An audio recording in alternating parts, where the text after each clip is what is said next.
Salli ala nabiyyina Salli ala Muhammadin.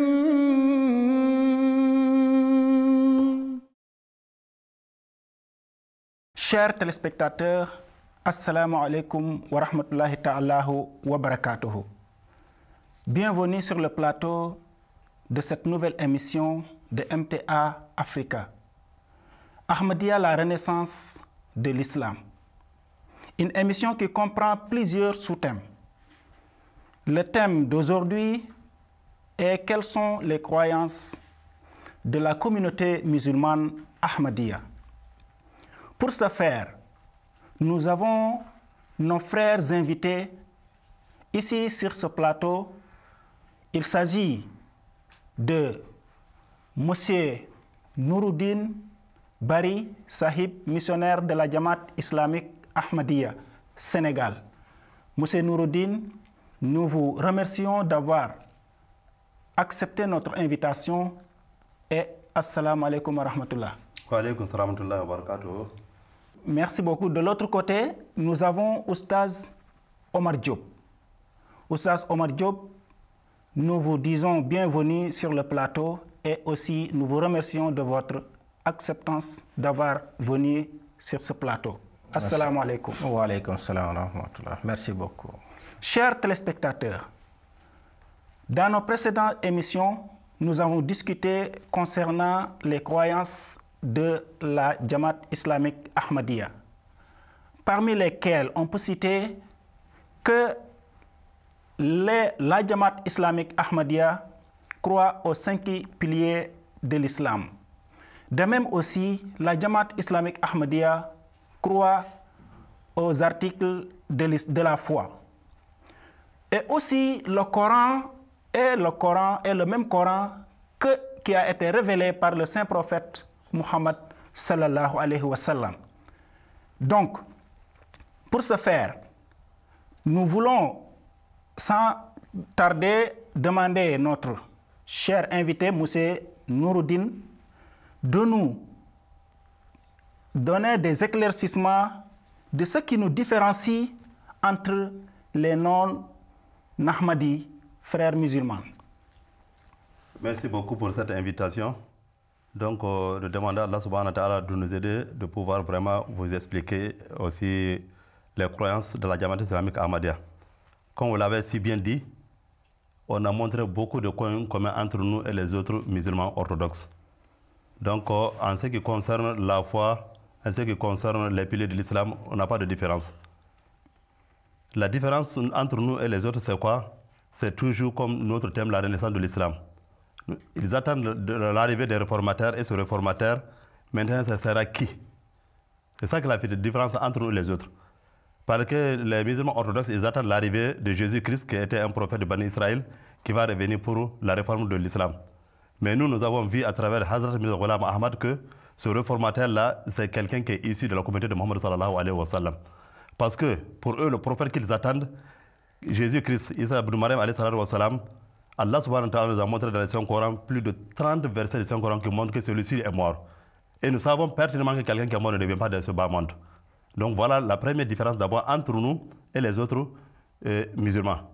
Pour ce faire, je vais vous lire d'abord un verset du Saint-Coran et vous expliquer que Jésus-Christ, dont ils attendent pour la réforme de l'islam, lui, il est déjà mort et qu'il ne revient pas. Allah subhanahu wa ta'ala nous dit dans Surat Al-Imran, verset 144, وما محمد إلا رسول قد خلت من قبل رسل إلى آخر آية والله سبحانه وتعالى وسيجزي الله الشاكرين. Il dit que Muhammad sallallahu alayhi wa sallam n'est qu'un prophète et tous les prophètes avant lui sont morts. وما محمد إلا رسول قد خلت من قبل رسل. Muhammad sallallahu alayhi wa sallam n'est qu'un prophète et tous les prophètes avant lui sont morts. La logique voudrait nous dire ici que Jésus-Christ est venu avant Muhammad sallallahu alayhi wa sallam. Donc si Jésus est venu avant Muhammad sallallahu alayhi wa sallam, que Allah subhanahu wa ta'ala dit dans les Coran, tous les prophètes qui sont venus avant Jésus sont morts. Donc automatiquement Jésus-Christ est mort. Parce que Jésus il est avant Muhammad sallallahu alayhi wa sallam. Maintenant il y a certains qui se disent non, non ça ne veut pas dire que la mort. Mais nous allons revenir encore dans le Saint-Coran voir que À chaque fois qu'Allah subhanahu wa ta'ala parle de khala, c'est la mort. Mais quand il s'agit de Jésus-Christ, maintenant, les gens se disent qu'il n'est pas mort. Allah subhanahu wa ta'ala dit tel que ummatun qad khalat. Voilà, ces communautés sont passées. Ils sont passés par quelle porte? Ils sont passés par la porte de la mort. Les communautés avant Muhammad sallallahu alayhi wa sallam sont passées par quelle porte? C'est la porte de la mort. Qad khalat min qabliha umam. Notre communauté, il y a beaucoup de communautés qui nous ont dévancés. Ils sont passés par quelle porte? Par la porte de la mort. Allazina khalaw min qablihim. Pardon. Donc, ceux qui ont passé avant eux, ça aussi, ça montre que Khala veut dire mourir. Allah subhanahu wa ta'ala nous dit encore dans Surat al-Ma'idah, verset 75, Mal Masih ibn Maryam illa rasul, ad khalat min qablihi rusulu, wa ummu siddiqatun kana ya'kulan dam. Voyez, quand vous demandez aux autres de vous faire la tradition de ce verset, ils vont dire que Mal Masih ibn Maryam n'est autre chose qu'un prophète, et tous les prophètes avant lui sont décédés, sont morts. Pourquoi donc, quand il s'agit, tous les prophètes qui sont de Jésus-Christ sont morts. Le même verbe qu'Allah subhanahu wa ta'ala a utilisé. Maintenant, on dit tous les prophètes avant Mohammed sallam, on dit que non, il n'est pas mort. Donc c'est contraire. Ce verset nous prouve clairement que Jésus-Christ est mort parce que Jésus-Christ il est devant Mohammed et tous les prophètes qui sont devant Mohammed sallam sont morts. Jésus-Christ est un prophète et tous les prophètes qui sont devant Jésus-Christ sont morts selon ce verset du Saint-Coran. Donc voilà un verset du Saint-Coran vraiment qui nous montre que Jésus-Christ alayhi salatu wa salam, il est mort. Ce n'est pas le coup de grâce qu'il est venu. Donc voilà la différence d'abord entre nous et les autres. Merci beaucoup, M. Noureddin.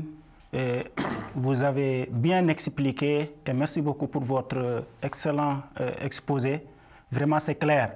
Parce que quand on dit que Wama Muhammad illa Rasul, qad khalat min qablihi rusul, tous les prophètes avant Muhammad sont décédés. On ne peut pas exclure Isa ibn Maryam. Donc, automatiquement, ce verset même montre que Isa ibn Maryam est mort. Donc, M. Omar Diop, je viens sur vous.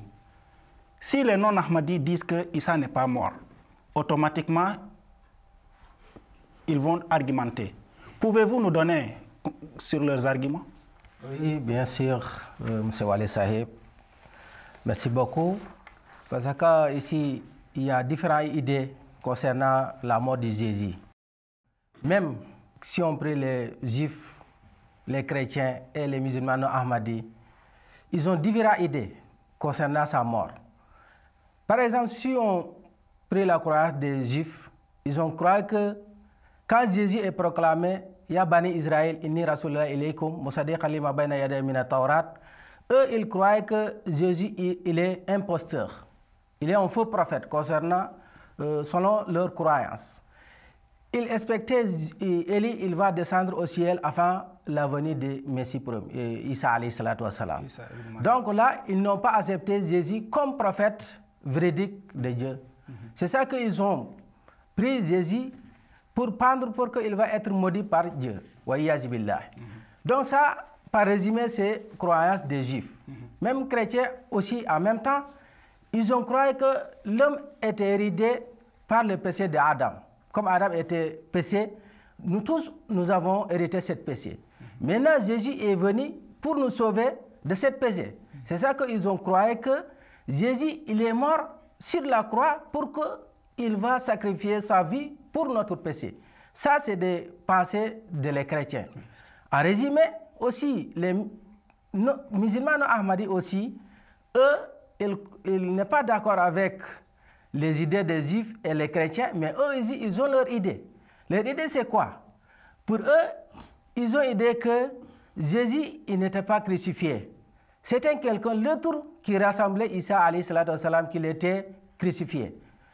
Ils dépendent le verset qui dit Bar Rafa'ullah ilayhi. Cette mot Rafa, cette verbe-là, ils ont trompé. Parce qu'ils croient que Rafa, ses significations, c'est élever Isa alayhi salatu wa salam physiquement au ciel, avec son corps d'acide. Alors que ça, c'est une erreur. Être humain ne peut pas remonter physiquement avec son corps d'acide au ciel. Même aussi ici, dans le Saint-Coran, qu'ils se dépendaient, le mot ciel n'était pas mentionné là-bas. Ni dans le Coran ou hadith authentique, le mot ciel est utilisé pour Isa dans le Saint-Coran. Ça, je ne sais pas c'est où ils ont pris ce mot ciel, mais le mot Rafa même, il ne signifie pas élevé physiquement au ciel. Mais on a beaucoup d'exemples dans le Saint-Coran qui nous expliquent que le mot Rafa, ça ne signifie pas élevé physiquement avec corps d'asile au ciel.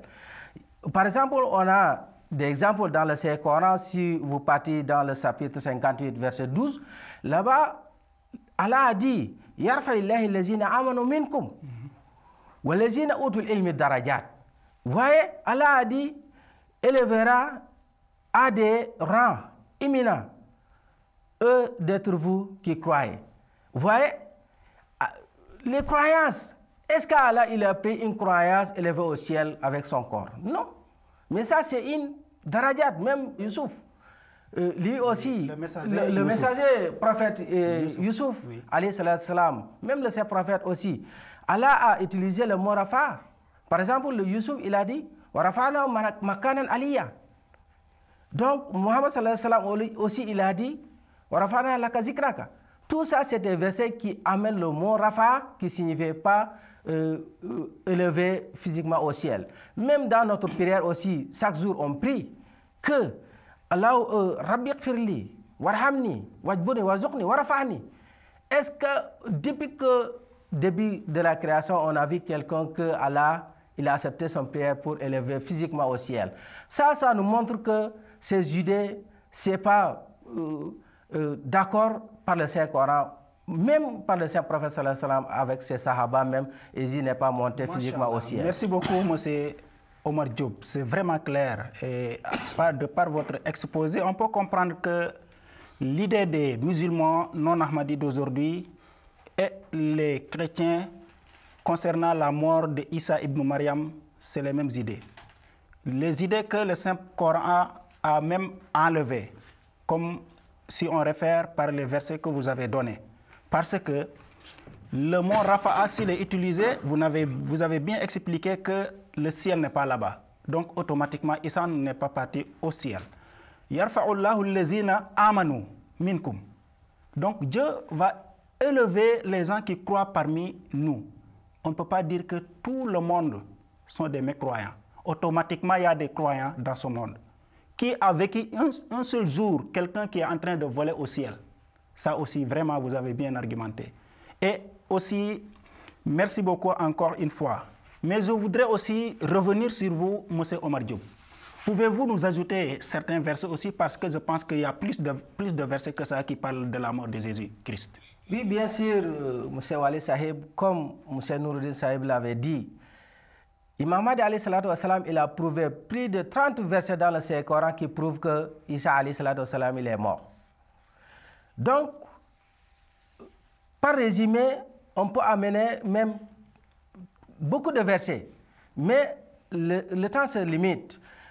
Si on parle dans verset 3, Ali Imran, verset 56, là-bas, Allah a dit bien, Isqalallahu ya Isa inni mutawafika wa rafiuka ilayya wa muttahiruka min allazina kafaru wa ja'ila allazina tabaka fawqa allazina kafaru ila yawm al-qiyamah ila akhir aya.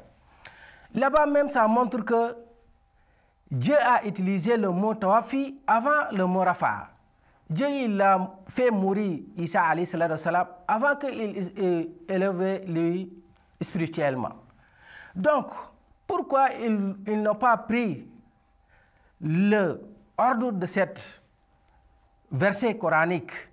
Ils ont laissé le mot tawafi, après ils ont sauté parti le mot rafa pour montrer que Isa il est au ciel. Ça n'existe pas parce que le Saint-Coran il nous dit waratil Qur'ana tartila. Il faut qu'on lit le Coran comme c'est arrangé par le Dieu et par le Saint-Prophète sallallahu alayhi wa sallam. Ça nous montre que le mot tawafi c'est avant rafa.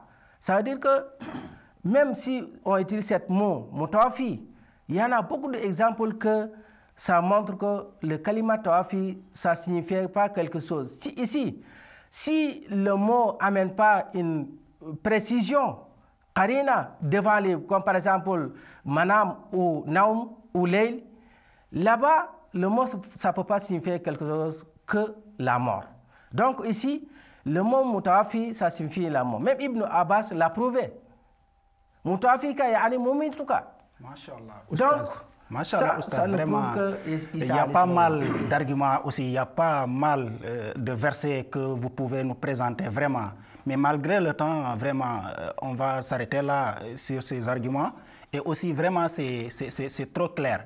Quand vous avez dit que « Inni mutawafika wa rafi'uka ilayya », le verset a expliqué Mutawafika avant de parler de Rafi'uka. Et vous avez même argumenté ce verset parce que le Coran, le tafsir du Coran, on le fait par le Coran même. C'est le Coran même qui s'explique lui-même. Donc, Warattilil Qur'an tartila. On a arrangé le Coran, on l'a arrangé exactement verset par verset, après sourate par sourate. Donc, on doit vraiment lire le verset selon la manière dont on l'a révélé. Donc, on ne peut pas sauter inni mutawafika, on ne peut pas sauter mutawafika et aller rafi'uka. Vraiment, c'est vraiment bien expliqué. Et vraiment aussi, je vous remercie encore une bonne fois. Monsieur Nouroudine, je reviens sur vous. Donc, Omar Diop nous a expliqué concernant la mort de Jésus selon le Saint-Coran. Et il a expliqué qu'il n'y a pas mal de versets du Saint-Coran qui parlent. Il a expliqué qu'il y a 30 versets qui parlent de la mort de Jésus-Christ dans le Saint-Coran. Donc, si nous parlons concernant hadith, aussi, y a-t-il des hadiths qui parlent de la mort de Jésus-Christ? Pouvez-vous nous expliquer sur ce sujet? Voilà, merci beaucoup pour la question. Vraiment, je remercie missionnaire Omar Diop pour ces éclaircissements. Et si vous avez vu que parmi les différences entre nous et les autres musulmans, nous avons choisi la mort de Jésus-Christ parce que c'est très important. Vous vous rappelez, le Saint-Prophète sallallahu alayhi wa sallam, il a dit que les Juifs sont divisés en 71 parties. Les chrétiens en 72 parties, les 71 iront en enfer. Les chrétiens en 72 parties, les 72 parties iront en enfer. Les musulmans en 73 parties et les 72 iront en enfer sauf une seule partie. Pourquoi? Pourquoi cette division et qu'est-ce qui les a divisés? Si les trois grandes religions monothéistes se sont divisées, c'est que c'est la même cause qui les divise. Et cette même cause ici, c'est la mort de Jésus-Christ alayhi salatu wa salam. Parce qu'il a bien dit ici, les Juifs disent que Jésus est un imposteur, c'est un menteur. C'est pourquoi ils ont essayé de le faire mourir sur la croix. Parce que quand vous lisez le verset, وَقَوْلِهِمْ إِنَّا قَتَلْنَا الْمَسِيحَ عِيسَى ابْنَ مَرْيَمَ رَسُولَ اللَّهِ وَمَا قَتَلُوهُ وَمَا صَلَبُوهُ وَلَكِنْ شُبِّهَ لَهُمْ إِنَّ الَّذِينَ اخْتَلَفُوا فِيهِ لَفِي شَكٍّ مِّنْهُ مَا لَهُم بِهِ مِنْ عِلْمٍ إِلَّا مَا ظَنُّوا وَمَا قَتَلُوهُ يَقِينًا بَرَّأَهُ اللَّهُ إِلَيْهِ. Vous voyez, ici, Allah subhanahu wa ta'ala nous a dit que nous avons tué Jésus, fils de Marie. Allez, وَمَا قَتَلُوهُ, ils ne l'ont pas tué. وَمَا صَلَبُوهُ, ils ne l'ont pas crucifié. C'est là que je voulais éclaircir un peu. Parce qu'il a déjà mentionné les deux religions. Chez les Juifs, Jésus est mort d'une mort maudite. C'est pour Allah subhanahu wa ta'ala non, vous qui prétendez que vous avez tué Jésus sur la croix pour prouver qu'il est faux prophète, là c'est faux. Allah dit, vous les Juifs, vous avez en tête que vous avez tué Jésus sur la croix. Allah dit, c'est faux, il n'est pas mort sur la croix. Les chrétiens, ils disent que non, ils reconnaissent qu'effectivement, quand un homme meurt sur la croix, il est maudit. Ils disent non, Jésus, il n'est pas mort pour rien, mais il est mort pour prendre le péché. Encore, c'est un autre shirk encore, ils ont amené. Oui. Les Juifs ici, ils ont été maudits, ils ont allé en enfer parce qu'ils ont dénigré le prophète d'Allah. Les chrétiens ici aussi, ils ont donné encore le prophète d'Allah une chose qui n'est pas le leur. Tu as vu? Donc ici, c'est que les Juifs disent qu'il est mort gratuit, c'est faux. C'est pas gratuit. Vous, les chrétiens qui dites qu'il est mort sur la croix pour vous prendre le péché, Allah subhanahu wa ta'ala dit il n'a pas pris votre péché. Donc, voilà, les Juifs sont allés en erreur. Mais les musulmans aussi, ils sont tombés en erreur encore parce qu'ils disent que il n'est pas maudit, il n'est pas mort sur la croix, mais on l'a élevé vers Allah. On l'a donné la position d'Allah. Où est Allah? Quand est-ce qu'il est venu vers Allah? Quand Ibrahim inni muhajirun ila Rabbi, est-ce qu'il est paru? Quand quelqu'un m'a inna lillahi wa inna ilayhi raji'un. Donc tout cela ne montre pas que on a élevé Jésus physiquement, parce qu'on n'élève pas les gens physiquement, mais c'est son roux qu'Allah subhanahu wa ta'ala a élevé, son daria. Parce que quand on dit quelqu'un il est bâtard, quand on dit quelqu'un est imposteur, quand quelqu'un est maudit, c'est là son daria est refait. Allah dit tout ça c'est faux. Il n'est pas un enfant, il n'est pas un imposteur, il n'est pas un menteur, il n'est pas maudit, mais Allah a élevé son rang. Parce qu'un menteur, Allah n'élève pas son rang. Un maudit, Allah n'élève pas son rang. Donc Allah dit tout ça là c'est faux.